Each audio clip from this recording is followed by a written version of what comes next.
కానీ ఒక్కటి మాత్రం సత్యం. ఎన్నో సీతారాముల దేవాలయాలకు వెళ్ళాను, కానీ ఒక వ్యక్తి స్మృతి పథంలో అసలు ఇటువంటి ఆలోచన ఎలా వచ్చిందో నాకు అర్థం కాలేదు. మహానుభావుడు ఆ నారాయణం, ఆ ధర్మ చలమాజీ గారు కానీ, లేకపోతే నారాయణం నరసింహమూర్తి గారు కానీ, రామచంద్రమూర్తి యొక్క ధనస్సు లోక రక్షణకి ప్రతీక. అందుకే త్యాగరాజస్వామి అంటారు, ఏమిటి అసలు ఆ ధనస్సు ఎప్పుడూ పక్కన పెట్టావు, ధనస్సుతో కలిసి పుట్టావా నువ్వు అంటారు.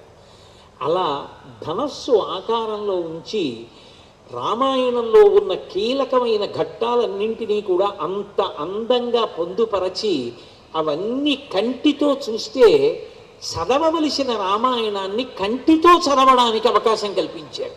ఒక ఇంద్రియం చెయ్యవలసిన పని ఇంకొక ఇంద్రియంతో చేయించారు.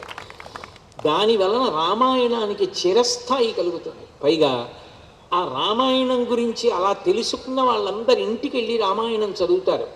రామాయణం చదివిన కారణం చేత ధర్మం మీద అనురక్తి కలుగుతుంది.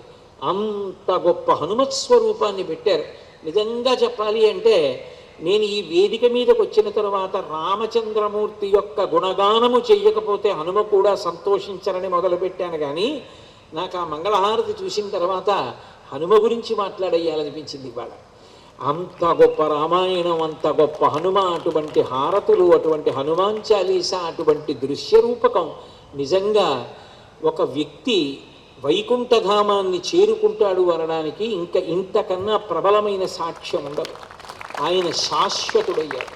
రామాయణ రచన చేసిన వాల్మీకిది ఎంత గొప్ప స్థాయో అంత గొప్ప స్థాయి అని నేను పోల్చలేకపోయినా, మహానుభావుడు ఆ నారాయణం నరసింహమూర్తి గారు చేసింది అంత గొప్ప పని అయితే, ఇంత పెద్ద ప్రాంగణాన్ని రామలక్ష్మణ భరత శత్రుఘ్నుల అన్నదమ్ములందరూ సమైక్యతతో చక్కగా ఇంత అందంగా ఇంతమంది ఉద్యోగుల్ని పెట్టి ఇంత గొప్పగా పోషిస్తూ సమాజానికి అంతటికీ ఒక స్ఫూర్తి కలిగిస్తున్నటువంటి ఆ పెద్దల్ని స్మరించి ఆ బిడ్డల్ని ఆశీర్వదించకపోతే నా ప్రసంగం నిరర్థకం.